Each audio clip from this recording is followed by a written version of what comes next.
Shalom Bapak Mama semua, Bapak Saudara yang dikasihi Tuhan.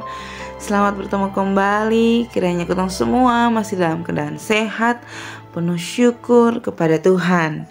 Pada hari ini kita akan membaca serta merenungkan firman Tuhan yang terambil dari kitab Kisah Para Rasul, pasalnya yang keempat, ayatnya yang pertama hingga ayatnya yang ke-12. Namun sebelum itu, mari kita semua satu hati di dalam doa. Kita berdoa. Bapa di dalam surga, Bapa yang kami sembah lewat anakmu Yesus Kristus, terima kasih Tuhan untuk kasih dan penyertaan Tuhan. Kami boleh bangun di pagi hari dengan tubuh sehat dan nyaman, menikmati segala aktivitas kami dengan penuh rasa syukur kepada Tuhan. Sampai detik ini, kami boleh diizinkan Tuhan untuk kembali mendengar, membaca dan merenungkan firman Tuhan. Bapa dalam surga, pada saat ini kami akan membaca serta merenungkan firman Tuhan. Kami memohon kepada Tuhan, biarlah Tuhan memberkati kami. Biarlah apa yang kami baca boleh kami renungkan, laksanakan di dalam kehidupan kami hari lepas hari. Mengampuni kami Tuhan. Di dalam anakmu Yesus Kristus kami telah datang dan berdoa. Amin. Bacaan kita terambil dari kitab Kisah Para Rasul. Kitab Kisah Para Rasul pasalnya yang keempat, ayatnya yang ke-1 hingga ke-12.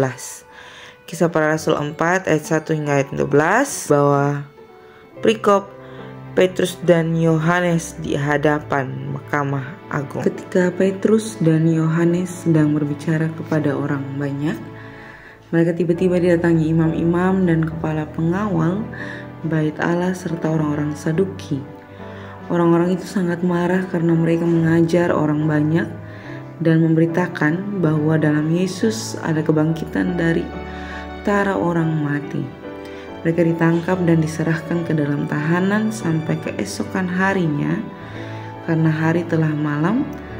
Tetapi di antara orang yang mendengar ajaran itu banyak yang menjadi percaya, sehingga jumlah mereka menjadi kira-kira 5.000 orang laki-laki.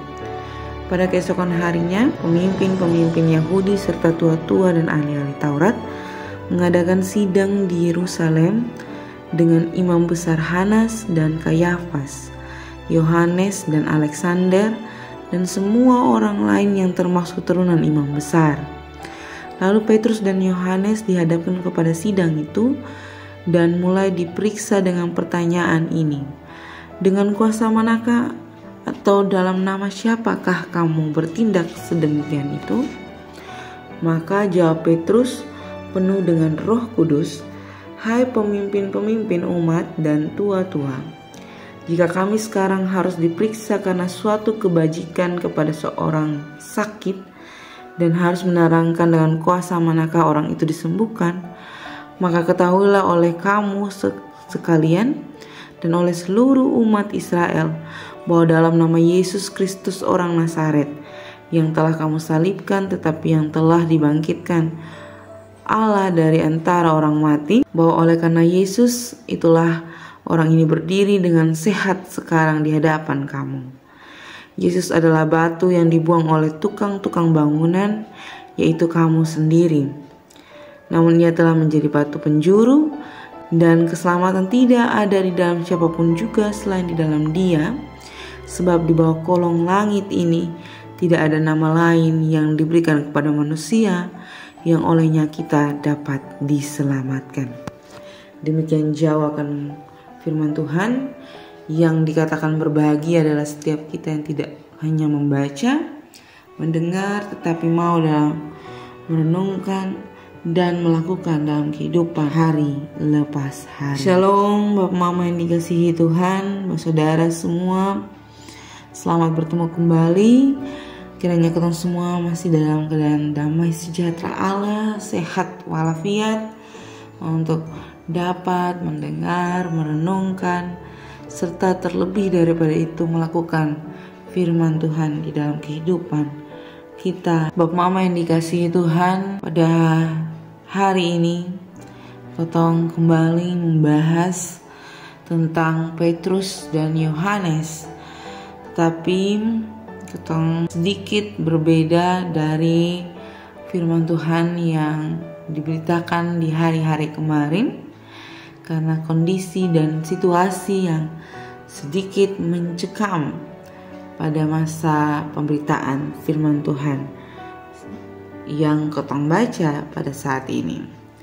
Kenapa saya bisa bilang mencekam? Karena Petrus dan Yohanes dihadapkan dengan satu persidangan tertinggi yang dilaksanakan oleh orang-orang Yahudi atau orang-orang Saduki pada masa itu. Bapak Mama yang dikasihi Tuhan, saudara semua, orang-orang Saduki pada masa itu adalah orang-orang yang tidak percaya atau tidak memahami secara baik doktrin kebangkitan Yesus Kristus. Jadi mereka adalah orang-orang yang tidak menerima doktrin-doktrin tersebut, tidak percaya. Bapak Mama yang dikasihi Tuhan, persidangan ini terdiri dari para pemimpin-pemimpin Yahudi yang ada di dalamnya adalah para imam, tua-tua, ahli Taurat. Ahli Taurat ini terdiri dari para penyelidik, guru profesional tentang perjanjian lama, murid-murid, para imam besar, dan juga pemimpin-pemimpin. Mengapa tadi di awal saya bilang persidangan yang sangat mencekam? Karena persidangan ini benar-benar terdiri dari para pemimpin-pemimpin yang besar di dalam persidangan tersebut. Terdiri dari orang-orang hebat, terdiri dari orang-orang pintar yang bisa saja mereka dapat melakukan hal-hal yang sebenarnya pemikiran-pemikiran itu tidak dapat ketong jelaskan secara baik gitu. Pemikiran-pemikiran yang didasarkan pada ketidakpercayaan mereka terhadap doktrin kebangkitan Allah, kebangkitan Yesus Kristus, serta kuasa dari nama Allah. Bapak Mama yang dikasihi Tuhan, perlu kita mengingat bahwa latar belakang pemanggilan Petrus, Rasul Petrus ini adalah penyembuhan kuasa yang diberikan oleh Roh Kudus untuk Petrus untuk menyembuhkan orang yang lumpuh. Firman itu kita baru saja dengar di hari yang kemarin dulu di hari Sabtu itu. Pemberitaan itu adalah menjadi dasar pemanggilan Rasul Petrus dan Yohanes. Apa yang menjadi dasar mereka dapat menyembuhkan orang lumpuh itu? Siapakah mereka yang dilihat sebagai orang awam berani bertindak mengkacau balaukan masyarakat yang ada pada masa itu, melihat keajaiban mujizat. Makanya di ayatnya yang ke-7 dikatakan, kuasa manakah atau dari nama siapakah kamu bertindak seenak itu? Di ayat yang selanjutnya, di ayat yang ke-8 sampai seterusnya, dijelaskan bahwa Roh Allah ada dalam Rasul Petrus untuk memampukan dia untuk membela dirinya, bukan hanya membela dirinya tapi menjelaskan bagaimana orang yang sembuh ini adalah orang yang diberkati dengan kuasa Yesus Kristus dari Nazaret. Jadi bukan kuasa daripada dirinya sebagai seorang rasul, tetapi kuasa Yesus Kristus yang ada dalam dirinya. Bapak Mama yang dikasihi Tuhan, saudara semua, Rasul Petrus bukan berdiri pada kondisi membela diri, tetapi dalam kondisi memberitakan Injil, bahwa dengan kuasa Allah yang dulunya mereka buang menjadi satu dasar yang kuat untuk menyelamatkan orang-orang yang percaya kepada Allah, orang-orang yang beriman. Lalu bagaimana dengan kehidupan kita? Bagaimana dengan diri kita? Apakah ketong masih ada dalam satu posisi di mana ketong adalah orang-orang bangsa-bangsa Yahudi, orang-orang Saduki yang tidak percaya akan kebangkitan? Ketong adalah orang-orang yang menyibukkan diri untuk membangun kualitas diri, membangun pendidikan, bangun keluarga yang harmonis, yang berharap bahwa segala sesuatu menjadi baik dalam kehidupan, tapi tidak menjadikan Yesus Kristus sebagai dasar yang hidup di dalam rumah tangga, pekerjaan, dan pelayanan.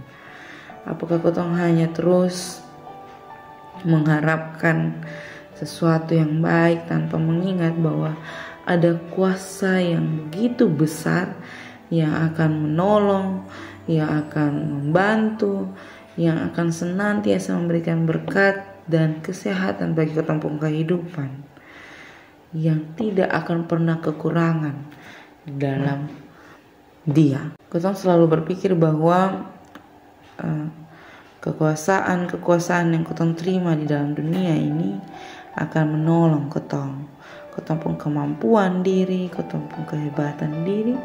Ketong selalu berpikir bahwa itu sudah cukup, itu sudah pasti menolong ketong, itu sudah pasti ketong akan aman di dalam dunia yang fana ini. Tetapi melalui firman pada saat ini ketong diingatkan kembali bahwa sebenarnya hal yang paling penting dalam ketemu kehidupan itu adalah Yesus Kristus itu sendiri. Yesus Kristus telah bangkit.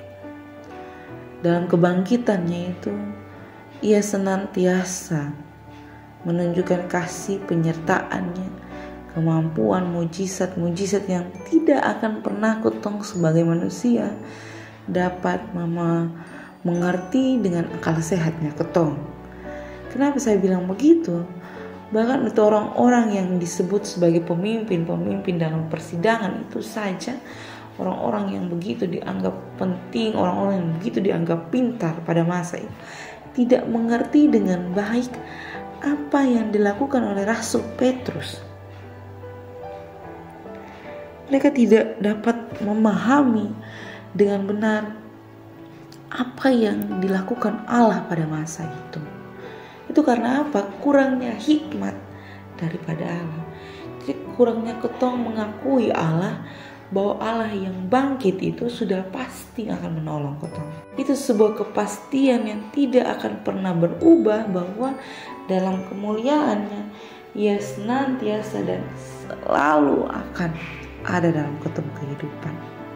Jadi ketong bukan hanya bersandar pada ketong kepintaran, ketong bukan hanya bersandar pada ketong punya kekuasaan, tetapi ketong sesungguhnya berdasar menyandarkan ketong pun diri, ketong pun pengharapan pada Tuhan saja. Ketong memaknai kebangkitan Kristus itu dengan penuh rasa percaya. Selamat menjadi berkat dimanapun ketong berada. Amin untuk firman Tuhan. Bapak Mama yang dikasihi Tuhan, saya akan menutup renungan saat ini dengan berdoa. Mari ketemu semua satu hati di dalam doa. Kita berdoa.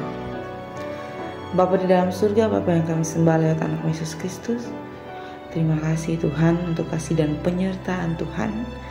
Kami boleh menikmati hari ini penuh rasa syukur kepada Tuhan.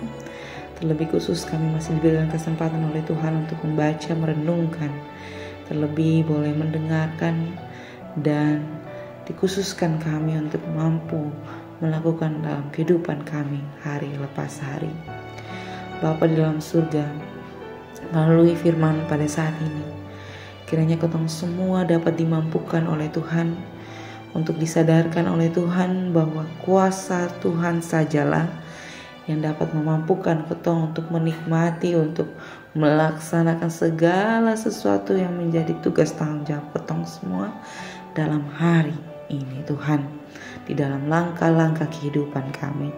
Biarlah Tuhan senantiasa menjadi dasar yang hidup di dalam kehidupan kami. Kebangkitan Yesus Kristus sebagai tanda yang hidup bahwa kami adalah anak-anak yang dipercayakan oleh Tuhan untuk memancarkan kasih dan penyertaan Tuhan, bahwa Tuhan senantiasa dibangkitkan dan senantiasa menjadi batu penjuru yang hidup di dalam kehidupan kami. Terima kasih Bapa. Pada saat ini Tuhan, kami juga mendoakan seluruh pergumulan pribadi, lepas pribadi kami, pergumulan rumah tangga, pergumulan suami, anak, istri kami, orang tua kami, pendidikan, pekerjaan kami, pelayanan kami Tuhan, kami taruh dalam tangan dan pengasihan Tuhan. Tuhan memberkati, Tuhan mencukupkan kami. Biarlah di langkah-langkah kehidupan kami senantiasa menaikkan syukur dan kemuliaan bagi nama-Mu Tuhan. Segala aktivitas kami selanjutnya setelah ini kami taruh dalam tangan dan pengasihan Tuhan. Tuhan memberkati dan melindungi kami. Mengampuni kami Tuhan, di dalam nama Yesus Kristus kami telah datang dan berdoa. Amin. Salam Bapak Mama semua, selamat menjadi berkat dimanapun kotong semua berada. Dah.